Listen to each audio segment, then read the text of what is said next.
Is it visible, sir? Yeah. Yes.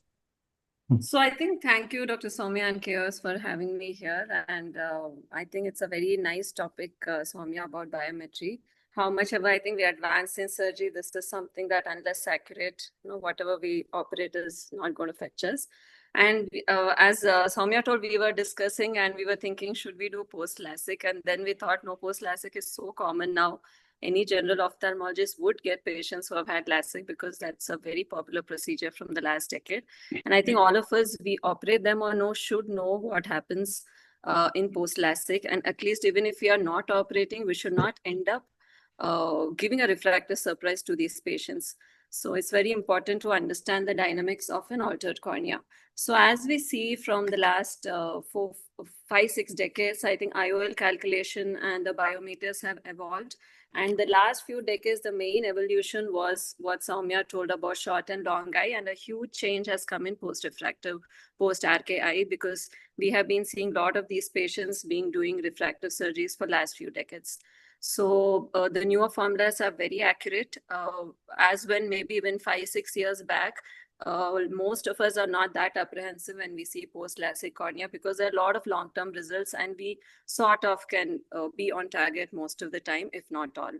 So a few years back, it was a very overwhelming topic just because there are so many names which we have never learned during our period or we have never used during our routine cataract surgeries. So I think post-LASIK calculation is hyped and seems very confusing just because of the hundreds of formulas and the evolution, which I'll take you through. But I'll just keep this presentation very practical. I think theory, we'll all get it. There are a lot of articles, but I'll just tell you what we share, how we practice, and what we follow in post-LASIK eyes. And we'll mostly speak post-myopic LASIK because hyperopic, again, is a totally different ballgame. Now, when you speak of post-LASIK, first thing to even understand what is the right formula or calculation is to understand why a normal Barrett's or a normal SRKT, which does wonderfully in a normal cornea, does not work in these altered cornea. So there are just 3 errors that we need to understand. The most important error is the error of radius of curvature, and the second is the error of index. So these 2 are related to the corneal measurements. And the third error is the error in the formula we use. So I'll just take you a little in detail. The first radius error is a very simple logic. Now, whenever all of us are doing our ARK for our Barrett's for a regular cornea, we all know that the ARK is actually taking the measurement from somewhere around 3 to 3.2 mm. And whatever is inside, which is our main visual cornea, part of the cornea, is extrapolated. That's why it's called a simulated K or a sim K. So it's actually not the right reading, it is extrapolated. Now, this is perfectly fine in a normal virgin cornea where you have the normal shape. So even if you take the millimeter from, say, around 3 mm zone, you are getting a pretty bang on central corneal measurement. But look at the lower image where after a myopic LASIK, your cornea is very, very flat. It may be as flat as 34, 35, 36. And the periphery or the mid 3 mm zone may not be that flat. So I'll just give you a simple example on this patient who has had LASIK. So look at his sagittal curvature. I've just masked the central 3 mm, which the ARK is not measuring anyways. So if the ARK is measuring at a 3 mm zone, look at the case in that area. So it is 37 and 38. And obviously, the mean you're getting is a 37.5. But if I reveal to you the central K reading, you will see it is 34.8, which is almost 3 diopter flatter. And if you go take a 37.5, you know already your 3 diopters off and you're getting a huge refractive surprise. So this is the biggest issue when you use a regular ARK machine or an automated keto. So never use your ARK, AK or a SIM case from your topo. It doesn't mean in a pentacam the K readings are different. Even pentacam, the K1, K2 is just like your ARK. So do not take any of these SIM case from your topography or pentacam. So the second issue, what happens is the index error. Now, what is this? Now, whenever you look at a keratometry, either in your pentacam or your keratometry, it always calculates the radius of curvature and converts into a dioptric value using the simple formula which we all know, and where n is the keratometric index. So 1.3375 is not a magical number. It is derived after a lot of thought process. And basically, it considers all the 6 or 7 parameters based on which we get 1.3375, which is pretty accurate for most of our regular cornea. So an assumption that this makes is your posterior cornea is around 1.2 millimeter steeper than your anterior cornea. It's simple. Now, again, in post-LASIK, as you would see, the left eye virgin cornea, the anterior and posterior proportion is maintained. But if you see the right eye, the posterior is much, much steeper than the anterior. It is not 1.2 steeper. So this index, which is there in all our regular formulas, falls short and you get a hyperopic error. So never use the regular K reading.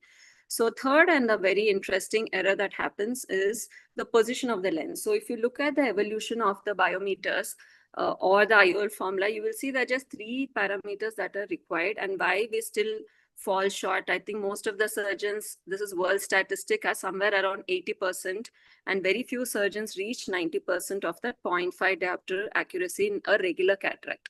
So the whole problem is because of the ELP. So axial length and keratometries are very accurate with today's machines, but most of the issues happen because of the ELP, which is not calculated properly by the formula. So a lot of research is happening only to find out the effective lens position.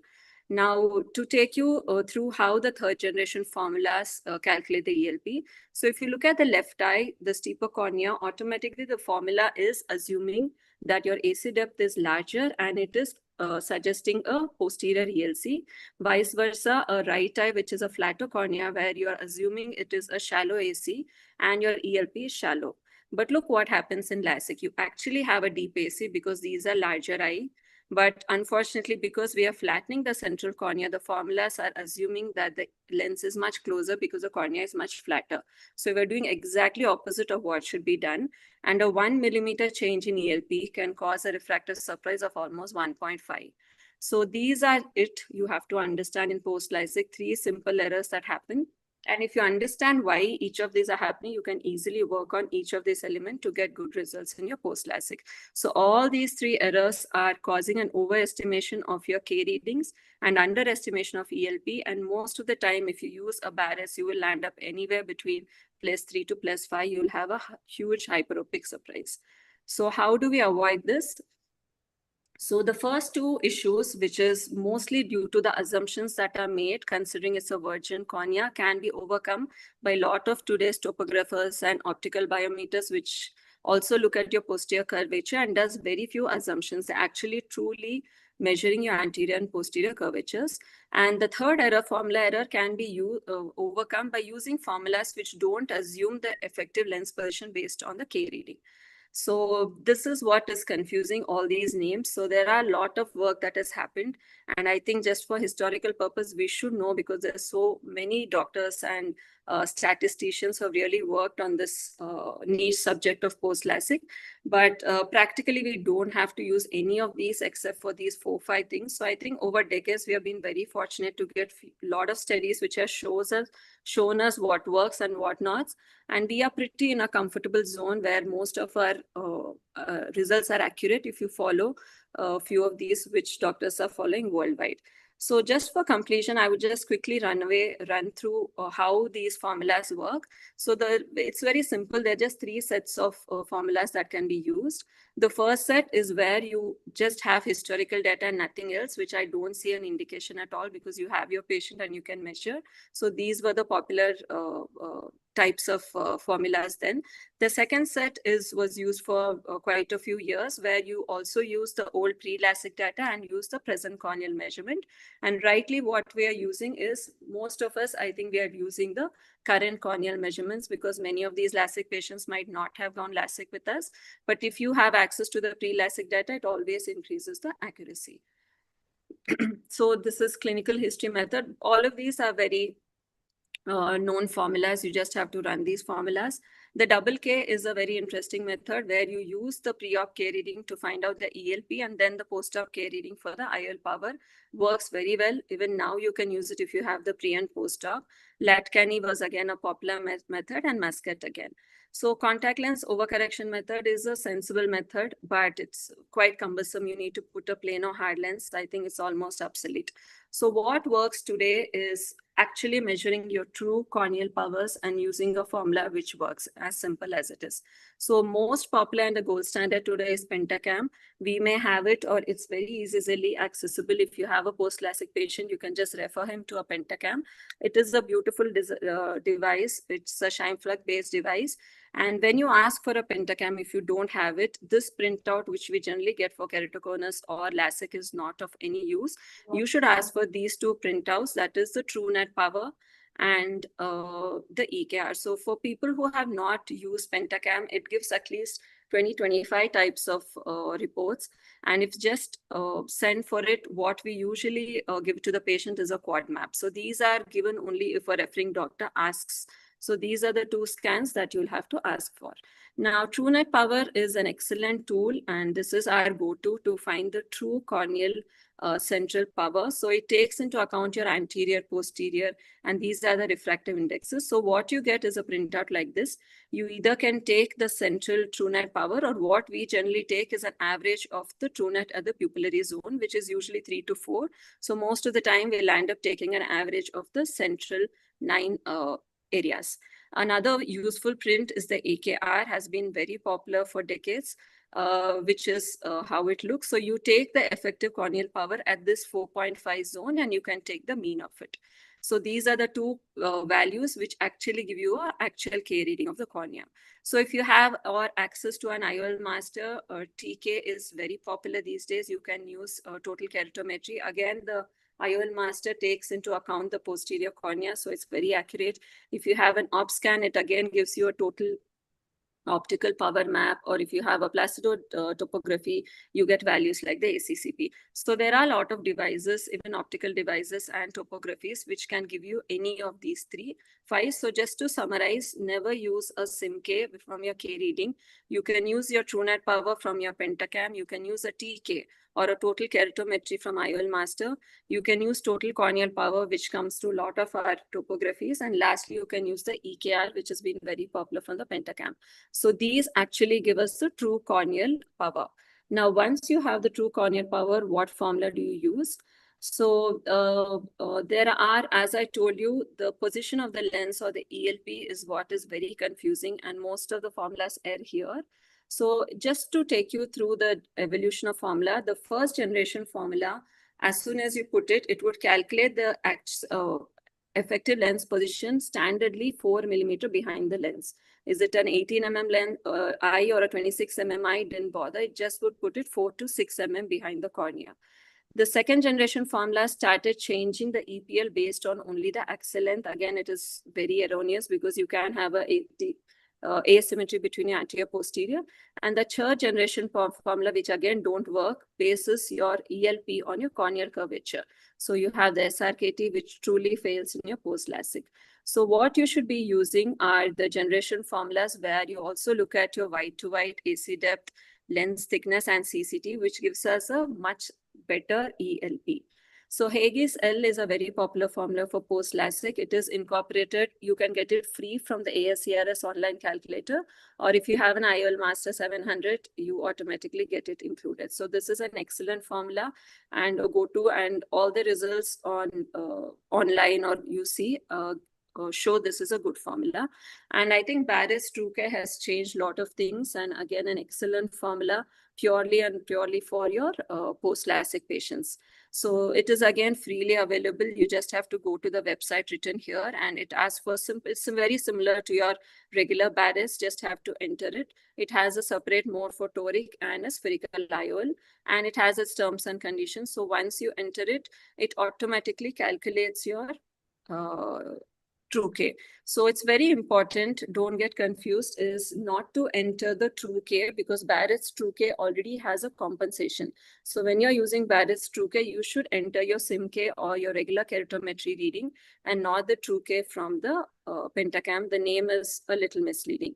So once you enter it, the formula automatically gives a true K value, and the results here are pretty accurate. And I think what really, again, was a game changer is this free ASCRS tool, which is a very popular tool for post-LASIK. So this has a huge database. It has both myopic, hyperopic, and you'll be surprised how many parameters it has for. So whatever device you have, a Galileo, Pentacam, or Tomy, or a topographer, you can input only that many devices, and you'll have to just put your regular what you put in Barrett's. And this beautiful compilation has almost 14 formulas incorporated. So as soon as you put in your parameters from whatever machines you have, it's going to give you an option to calculate. And once you calculate, this is how your printout looks. So few tips here is more number of parameters you input, more will be your accuracy. So even if you have a little information of the pre-op, K reading, IOL, refractive error, it's always nice to put it. But if here I've just put a pentacam, and it's with a pentacam and axial length, it's given me around 5 parameters or 5 formula. So end of it, it also gives you what is the minimum and what is the maximum. So one mantra, which I will anyway show you, the last two things are very exciting. I think ray tracing in biometry is coming a big way, where you do not do any assumptions. There's absolutely no assumption of a ELP or a posterior, because your ray tracing device is actually calculating all the touch points from the lens to the retina. I think this is something which is going to be a game changer. And I think Aura, all of us have heard, there are a few installations in India as well, which is an intraoperative refraction. And this will be great for our LASIK patients, post-LASIK patients, where on the table it performs a refraction and you can have your entire library of lenses there and you can put it. Now, coming practically, what has actually worked for us? So I think one important thing is always analyze. We analyze every cataract, not only a complicated. So this is a complex looking Excel, but it's very important to look at your results. You may be multiple surgeons, you may have different SIAs. So even if before you enter into post-LASIK calculation, always look at your SIA and what is the results in your hand. Once you know this, at least perform 5 cases, or even if not lesser cases, to see what formula works. So for us, what has always worked is TrueNet power and a holiday EKR 4.5. We enter that in the regular Barrett's 2, not in the Barrett's 2K. And we also do the ASCRS calculation, ASCRS. So we do all of this for all post-LASIK, and you also should have your own customized chart. This is our post-LASIK chart, where we're entering K reading from at least 2 or more devices. So we have the AL scan, which is an optical biometer, pentacam, topography, and ARCAV. So we put in K readings for 4-5 of our machines. And this is our go-to, as I said, TrueNet power and EKR. Then we run it with so many formulas here. So the mantra, if you're really confused in a post-LASIK, which will work most of the time, is whichever machine of yours is giving the flattest K reading. So here, if you see my 39.60 is flattest, that is what to be considered. And whichever formula is giving you the highest power, so that is to be considered. So this is just a thumb rule. It's not that it has to be bang accurate, but this is the thumb rule for any of your post-LASIK. Choose the flattest K reading and the highest powered lens. And if you see here, we targeted, we put a plus 20, our target was minus 0.25, and we achieved a 0.5 myopic. This was a monofocal lens. So always customize, look at your results. Something worked for us may not work for the other person. So you will have to try it on your patients and then get a final, and you will eventually reach a comfortable zone. So this is the most important. Use your flattest keratometry and your highest power, and it's always better to err on the myopic side. So I think IOL again is a different ball game. So always look at your topography. So this is a decentered ablation. So obviously a monofocal will do well. This is quite a central ablation, not much superior inferior asymmetry. So they do well with EDOFs or even multifocal. And this patient again is grossly decentered aberration and nothing other than a monofocal. So what would be my ideal scenario? One patient of ours who underwent LASIK with 2012, and we did a surface ablation of 2.5, and she just reached us last year for LASIK. So for a cataract surgery for PSC. So we had her entire pre-op data, entire post-op data. It was a jiffy for us to run all these calculators. And we implanted a multifocal because she was the ideal patient. She had a smooth cornea. We had very accurate pre and post-op. And this was her results. So multifocal, yes, for a niche group of post-LASIK patients is a great option. But not all patients can be this good. It's always better to safeguard yourself with a good informed consent. Tell them about refractive surprise. High myopic have their own issues with the macula and the periphery.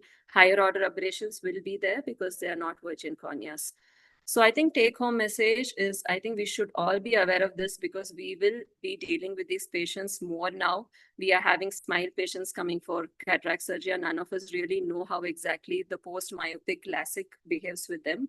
So always tell your patients, give your LASIK patients, it starts from here, a good report of the pre-LASIK parameters, and always tell them when you have cataract, this may be useful. So we have been doing this from the time we start LASIK. So all our patients have their pre-LASIK data. Always understand the optics, and this is a very evolving field because it AI coming into it, so always stay updated. There are a lot of formulas which keep coming in, and what works for one may not work for the other, so you will have to customize based on the equipment that you have. And flattest K and highest IOL power is always the mantra. Lean towards a myopic error. You would not want to make them hyperopic for sure. And these are patients who really want to be glass free. That's why they first had their LASIK. So, but still keep them very practical, grounded, promise less and deliver more. And if you use most of the gadgets today, it's not very tough to get bang on results in your post LASIK eyes. Thank you so much. Thank you, Dr. Deepthi. That was really very comprehensive and very interesting. Dr. Naveen, you wanted to add something? Yes, Dr. Deepthi, you told you preferred a multifocal in LASIK, no? What about the higher order aberrations like Zernicase and in a post-LASIK, post-ablated stroma? Will it not affect the rings? Already you're compromising the incoming rays by 20%. If another 80% rays are compromised with Zernicase anomaly, what about the night halos? Doesn't it become worse? So yeah, that's a very good question, Naveen. So as I said, this is for a very small group of patients. So if you saw, she was our own patient whom we did LASIK, and her post-op case were not very bad. It was like 41, 42. It was a very low power surface ablation of 2.5. So all these certainly should be considered. Your higher order aberrations, what is your K? You would not want to do it in a very flat or a steep, but this was almost like a virgin cornea. So that's the only reason we did it. But the take-home message certainly is not that we put multifocal. So topography should be centered, and you should know your ablation zone. It should not be decentered. I think an EDOF is a good compromise. Today, a lot of us are doing EDOFs because it doesn't have the photopsia as photophobia, dysphotopsia as in multifocal. But this was a very selected patient whom we were sure of our biometry, we were sure of the calculation, and it was almost in a normal corneal parameters. But yes, all of this have to be perfectly seen before you offer multi. Rather than EDOF, so I think monotorics are very good. EDOF is a good option if your patient is really particular, and my multifocal is only for this niche group of patients. Micromonovision also preferred in this patient if dominant type of R and isn't it? That will be the best option. Yes, thank you. Monovision with post LASIK.